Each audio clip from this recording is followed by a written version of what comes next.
ഉത്തരാധുനികതയുടെ സ്വത്വം, കാലിനിക്കോസിൻ്റെ വിമർശനം, the identity of postmodernism, critic of Callinicos. ഈ വിഷയത്തെപ്പറ്റി ചിലത് പറയാമെന്നാണ് ഞാൻ ഉദ്ദേശിക്കുന്നത്. ആദ്യമായി കാലിനിക്കോസിനെ പരിചയപ്പെടുത്താം.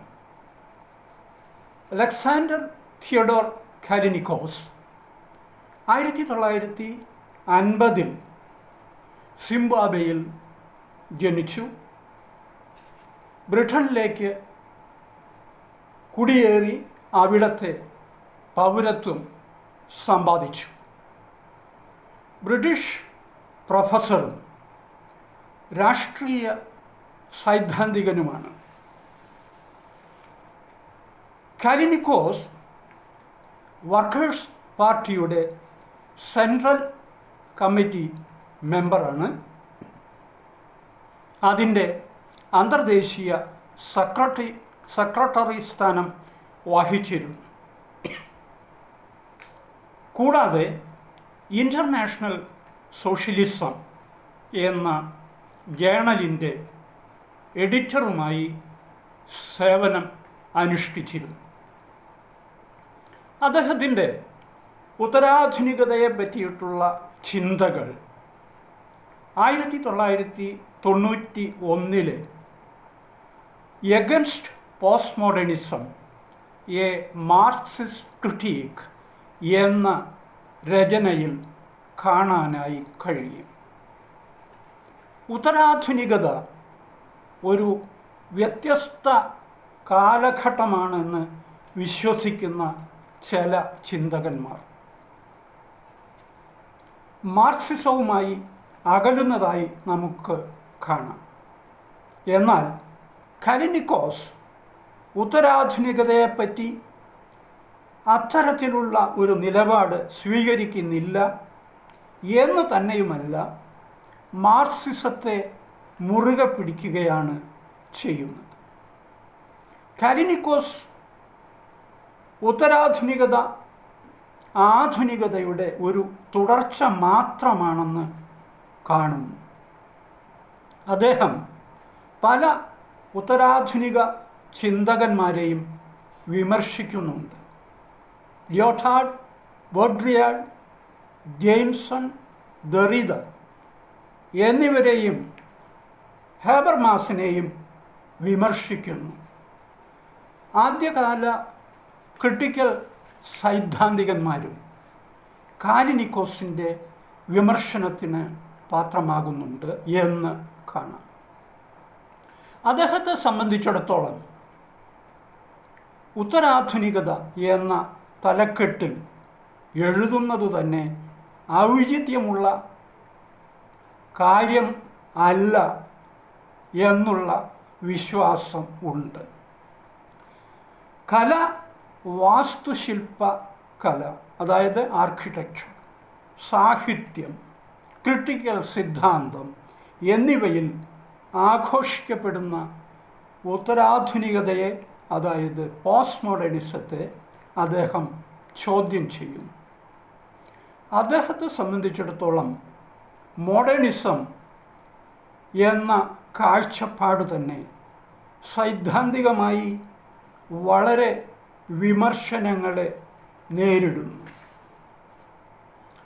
ആധുനികതയുടെ ഒരു തുടർച്ചയായി ഉത്തരാധുനികതയെ കാണണം എന്ന സിദ്ധാന്തത്തിന് പിൻബലം കൊടുക്കുവാൻ അദ്ദേഹം ഹിസ്റ്റോറിക്കൽ മെറ്റീരിയലിസത്തിൻ്റെ ചുവട് പിടിക്കുന്നുണ്ട്. ഹിസ്റ്റോറിക്കൽ മെറ്റീരിയലിസം അല്ലെങ്കിൽ മെറ്റീരിയലിസ്റ്റ് കൺസെപ്ഷൻ ഓഫ് ഹിസ്റ്ററി എന്നത് മാർക്സിസത്തിൽ കൂടി ചരിത്രത്തിൻ്റെ പരിണാമത്തെ അടയാളപ്പെടുത്തുന്ന ഒരു രീതിയാണ്. ചരിത്രത്തിൻ്റെ പരിണാമം എന്നത് ഭൗതികമായ വ്യതിയാനങ്ങളെ ആശ്രയിച്ചിരിക്കുന്നു. മറിച്ച് പ്രത്യയശാസ്ത്രത്തെ അടിസ്ഥാനപ്പെടുത്തിയുള്ളതല്ല. സമൂഹത്തിൻ്റെ ക്രോഡീകരണവും വികസനവും അതാത് സമൂഹങ്ങളുടെ ഉൽപാദന ഉപാധികളും അവ തമ്മിലുള്ള ബന്ധങ്ങളുമാണ് നിശ്ചയിക്കുന്നത്. ഹിസ്റ്റോറിക്കൽ മെറ്റീരിയലിസം മാർക്സിൻ്റെയും എംഗൽസിൻ്റെയും ശാസ്ത്രീയ സോഷ്യലിസത്തിൻ്റെ, അതായത് സയൻറ്റിഫിക് സോഷ്യലിസത്തിൻ്റെ ഒരു ഉദാഹരണമായി കാണാം. ഇവിടെ അദ്ദേഹം പറയുന്നത് സോഷ്യലിസവും കമ്മ്യൂണിസവും സമൂഹത്തിൻ്റെ പ്രവർത്തനത്തിന് പ്രാധാന്യം നൽകുന്നതും ശാസ്ത്രീയമായ സങ്കല്പനങ്ങളും ആണ് എന്നാണ്. അവ സിദ്ധാന്തത്തിനു വേണ്ടിയുള്ള സിദ്ധാന്തമല്ല.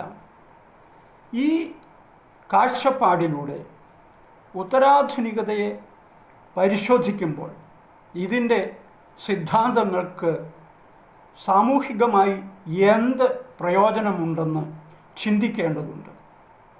അതേസമയം മാർക്സിസ്റ്റ് ദർശനങ്ങൾക്ക് ലോകത്തിലെ പല സമൂഹങ്ങൾക്കും സാമൂഹികവും രാഷ്ട്രീയവും ആയ പുരോഗതി നേടിക്കൊടുക്കുവാൻ കഴിഞ്ഞിട്ടുണ്ടെന്ന് അദ്ദേഹം സിദ്ധാന്തിക്കുന്നു. മനുഷ്യരുടെ മേൽ മനുഷ്യരുണ്ടാക്കുന്ന ക്രമരഹിതമായ മേധാവിത്വത്തെ ചോദ്യം ചെയ്യുന്നതിന് ഈ പ്രത്യയശാസ്ത്രം പ്രചോദനം നൽകിയിട്ടുണ്ടെന്ന് ഉദാഹരണസഹിതം കാലിനിക്കോസ് പറയുന്നു. കാലിനിക്കോസിൻ്റെ കാഴ്ചപ്പാടിൽ ഉത്തരാധുനികതയുടെ തനതായ സ്വഭാവങ്ങൾ എന്ത് എന്ന് സംക്ഷിപ്തമായി പറയാൻ കഴിയുന്നില്ല. പോസ്റ്റ് എന്നും മോഡേൺ എന്നും ഉള്ള പദങ്ങളെ കൂട്ടിച്ചേർത്തുണ്ടാക്കിയിരിക്കുന്ന ഒരു പ്രയോഗം എന്നല്ലാതെ അതിന് സംയോജിതമായ ആശയം ഉണ്ടാക്കാൻ കഴിയുന്നില്ല എന്നതിനുപരി പരിചിതമായ ആശയങ്ങളെ ശിഥിലീകരിക്കാനാണ് ഉപകരിക്കുക എന്നാണ് കാലിനിക്കോസിൻ്റെ വാദം. മോഡേണിസം എന്ന് പറയുന്ന കൃത്യതയും വ്യക്തതയും ഇല്ലാത്ത ഒരു ആശയം തന്നെയാണ് പോസ്റ്റ് മോഡേണിസം എന്ന ലേബലിൽ പ്രത്യക്ഷപ്പെടുന്നത്. ഇതിന് രാഷ്ട്രീയപരമായ ഒരു പശ്ചാത്തലം ഉള്ളതായി കാലിനിക്കോസ് കാണുന്നു. പല സോഷ്യലിസ്റ്റ് വിപ്ലവങ്ങളും ഉദ്ദേശിക്കപ്പെട്ട ഫലം കാണാതെ വന്നതും അതുപോലെ തന്നെ അവാങ്കാർഡ് എന്നറിയപ്പെടുന്ന സാംസ്കാരിക രംഗത്ത് ഉരുത്തിരിഞ്ഞ പുതിയ ശൈലിയും മോഡേണിസത്തിൻ്റെ അവസാനമാണെന്ന് ചിന്തിച്ച ബുദ്ധിജീവികളുടെ സംഭാവനയാണ് പോസ്റ്റ് മോഡേണിസം.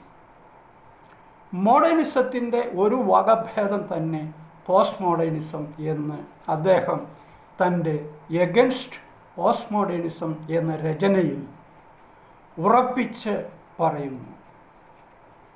പോസ്റ്റ് സ്ട്രക്ചറലിസം എന്നത് മോഡേണിസത്തിൻ്റെ സൈദ്ധാന്തികമായ പ്രയോഗമാണെന്ന് കാലിനിക്കോസ് പറയുന്നു. പോസ്റ്റ് സ്ട്രക്ചറലിസം അല്ലെങ്കിൽ മോഡേണിസത്തിൻ്റെ സൈദ്ധാന്തിക അടിത്തറ അതിൻ്റെ പ്രത്യക്ഷമോ പരോക്ഷമോ ആയ സ്വഭാവങ്ങളാണ് ദെറിഡയുടെയും ഫൂക്കോയുടെയും ഡെല്യൂസിയസിൻ്റെയും എല്ലാം സിദ്ധാന്തങ്ങളിൽ കാണുന്നതെന്ന് കാലിനിക്കോസ് ചൂണ്ടിക്കാണിക്കുന്നുണ്ട്.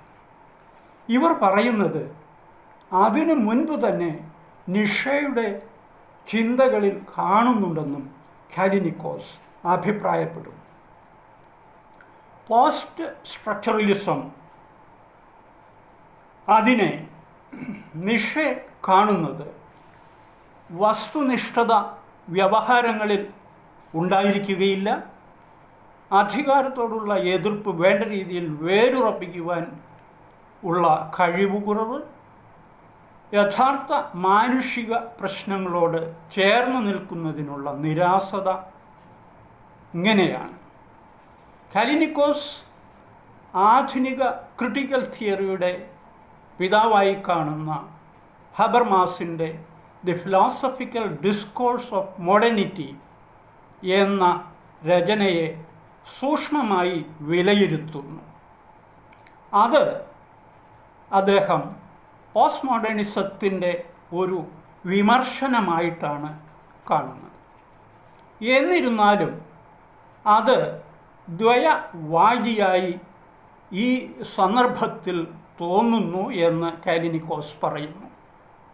കാരണം അത് ചർച്ചകളിൽ കൂടി ഉരുത്തിരിയുന്ന യുക്തിഭദ്രതയെയും മാതൃകാപരമായ സമൂഹം രൂപപ്പെടുത്തുന്നതും ഒക്കെയാണ് പരാമർശിക്കുന്നത്. ആധുനികതയുടെ ചലനാത്മകതയുള്ള പല ആശയങ്ങളെ ഉത്തരാധുനികത എന്ന വ്യവഹാരത്തിൽ കൊണ്ടുവരുന്ന പ്രവണതകളെ കാലിനിക്കോസ് ചോദ്യം ചെയ്യുന്നുണ്ട്. Post industrial period, multinational period, unorganised period എന്നെല്ലാം ഉത്തരാധുനികത എന്ന പേരിൽ കൊണ്ടുവരുന്നത് സത്യസന്ധതയില്ലായ്മയാണെന്ന് കാലിനിക്കോസ് കരുതുന്നു.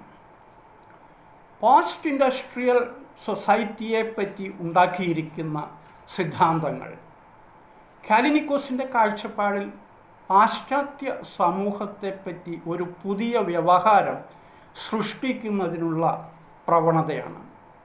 ഇത്തരത്തിൽ ചിന്തിക്കുമ്പോൾ ഉത്തരാധുനികത ആധുനികതയെ ഒരു ഉൽപ്പന്നമാക്കി മാറ്റിയിരിക്കുന്നതാണെന്ന് കാണണം. പഴയ വീഞ്ഞ് പുതിയ കുപ്പിയിലെന്ന പോലെ ആധുനികതയുടെ ഒരു പുതിയ ലേബലല്ലേ ഉത്തരാധുനികത എന്ന് ചിന്തിക്കേണ്ടിയിരിക്കുന്നു എന്ന് കാലിനിക്കോസ് പറയുന്നു. ഇത് 1968കളിലെ തലമുറകളുടെ സാക്ഷാത്കരിക്കപ്പെടാത്ത സോഷ്യലിസ്റ്റ് വിപ്ലവം എന്ന ആഗ്രഹത്തിൻ്റെ പ്രതിഫലനമാണ് എന്നാണ് കാലിനിക്കോസിൻ്റെ പക്ഷം. 1968 എന്നത് 1956 മുതൽ 1977 കാലഘട്ടത്തിലെ ത്വരിതഗതിയിലുള്ള സാംസ്കാരിക വ്യതിയാനത്തിൻ്റെയും രാഷ്ട്രീയമായ ഉൽപ്പതിഷ്ണത്വത്തിൻ്റെയും സാമൂഹികമായ കലഹത്തിൻ്റെയും എല്ലാം ചുരുക്കെഴുത്താണെന്ന് കണക്കാക്കാം. അമേരിക്കയിൽ പൗര സ്വാതന്ത്ര്യത്തിന് വേണ്ടിയുള്ള പ്രസ്ഥാനമായിട്ടാണ് ഈ പ്രതിഷേധം രംഗപ്രവേശം ചെയ്തത്. വിയറ്റ്നാം യുദ്ധത്തിനെതിരായും പ്രതിഷേധം നടക്കുകയുണ്ടായെന്നും കാണാം. ഇത് അമേരിക്കയിൽ തന്നെ ഒതുങ്ങി നിന്നിരുന്നില്ല. ലണ്ടനിലും പാരീസിലും ബെർലിനിലും റോമിലും വരെ ഇതിൻ്റെ അലകൾ എത്തിയിരുന്നു. ഇവയെല്ലാം മിക്കവാറും വിദ്യാർത്ഥി പ്രസ്ഥാനങ്ങളും തൊഴിലാളി പ്രസ്ഥാനങ്ങളും ആയിട്ടാണ് തുടങ്ങിയത്. ഈ കാലത്ത് തന്നെയാണ് ബ്രസീലിൽ പട്ടാള മേധാവിത്വത്തിനെതിരായി പ്രക്ഷോഭമുണ്ടായത്. പൂർവ്വ യൂറോപ്യൻ രാജ്യങ്ങളിലും കമ്മ്യൂണിസ്റ്റ് പാർട്ടിയുടെ നേതൃത്വത്തിൽ അഭിപ്രായ സ്വാതന്ത്ര്യമില്ലായ്മയ്ക്കും പൗര സ്വാതന്ത്ര്യ നിഷേധത്തിനുമെതിരായി പ്രതിഷേധം ഉണ്ടാവുകയുണ്ടായി. മധ്യ യൂറോപ്പിലും പ്രത്യേകിച്ച് ചെക്കോസ്ലോവാക്യയിലും പോളണ്ടിലും ഇതുപോലുള്ള പ്രതിഷേധങ്ങളും സംഘർഷങ്ങളും ഉണ്ടായി എന്നത് ചരിത്ര വസ്തുതയാണ്. ഈ തലമുറകളുടെ സാംസ്കാരിക വിപ്ലവം എന്നതിൻ്റെ തുടക്കമാണ് ഇവയെല്ലാം. ഉത്തരാധുനികത എന്ന് പറയുന്നത് ബുദ്ധിജീവികൾ സിദ്ധാന്തങ്ങളെയും വിമർശനങ്ങളെയും ധാർമ്മികതയെയും ലാവണ്യവൽക്കരിച്ച് പ്രദർശിപ്പിക്കുന്നതാണ്. ഇതുവഴി രാഷ്ട്രീയമായുണ്ടായ ഇച്ഛാഭംഗങ്ങളെ ആധുനികതയുടെ ഉത്ബോധനമെന്ന മട്ടിൽ കൊണ്ടുവരുന്നതാണ് ഉത്തരാധുനികത. ഇതിൻ്റെ ആവശ്യം എന്തെന്ന് വെച്ചാൽ, നമുക്ക് ഒത്തുപോകാൻ കഴിയാത്ത ഒരു കാലത്താണ് നാം ജീവിക്കുന്നതെന്നും അതിനെ പരിഷ്കരിക്കാൻ കഴിയുന്നതല്ലെന്നും ഉത്ബോധിപ്പിക്കുന്നതിൻ്റെ ശ്രമമാണ്. കാലിനിക്കോസ് ഇതിനെ ഉൾക്കൊള്ളുന്നതിനും പഠിക്കുന്നതിനും വേണ്ടി തന്നെ സ്വയം ഉത്തരാധുനികതയുടെ ഒരു സാങ്കല്പിക മാതൃക സൃഷ്ടിക്കുന്നു. അദ്ദേഹം പറയുന്നു, ഈ പറയുന്ന ഉത്തരാധുനികത ആധുനികതയുടെ ചില കോൺട്രഡിക്ഷൻസ് ഉൾക്കൊള്ളുന്നതിനുള്ള ശ്രമങ്ങളുടെ ഉൽപ്പന്നമാണ്. ഇത്തരത്തിലുള്ള വിമർശനം ഉത്തരാധുനികതയുടെ ആരാധകരിൽ നിന്നും അതിൻ്റെ സഹചാരികളിൽ നിന്നും കടുത്ത പ്രതിഷേധം ക്ഷണിച്ച് വരുത്തിയേക്കാം. കാലിനിക്കോസിൻ്റെ ഉത്തരാധുനികതയെ പറ്റിയിട്ടുള്ള കാഴ്ചപ്പാട് ഒരുപക്ഷെ എല്ലാ ഉത്തരാധുനിക ചിന്തകന്മാർക്കുമെതിരെ ഒരേ അച്ചിൽ തീർത്ത വിമർശനങ്ങളായി തോന്നാം. ഓരോരുത്തരെയും പ്രത്യേകം എടുത്ത് പരിശോധിക്കുക എന്നത് പ്രാവർത്തികമായി പ്രയാസമുള്ള കാര്യമാണ്. എന്നിരുന്നാലും ഈ വിമർശനങ്ങൾ രണ്ട് കൈയും നീട്ടി ഉത്തരാധുനികതയെ സ്വീകരിക്കുന്നതിന് വിലങ്ങുതടിയാകുമെന്ന് പറയേണ്ടിയിരിക്കുന്നു. അതുപോലെ ഈ വിമർശനങ്ങൾ ആനുകാലിക രാഷ്ട്രീയത്തെയും സാഹിത്യത്തെയും സിദ്ധാന്തങ്ങളെയും നാം സമീപിക്കുമ്പോൾ നമ്മുടെ വിചാരങ്ങൾക്കും വിശ്വാസങ്ങൾക്കും വേണ്ടത്ര അടിത്തറയുണ്ടെന്ന് ഉറപ്പുവരുത്തണമെന്ന ഓർമ്മപ്പെടുത്തലുമാണ്.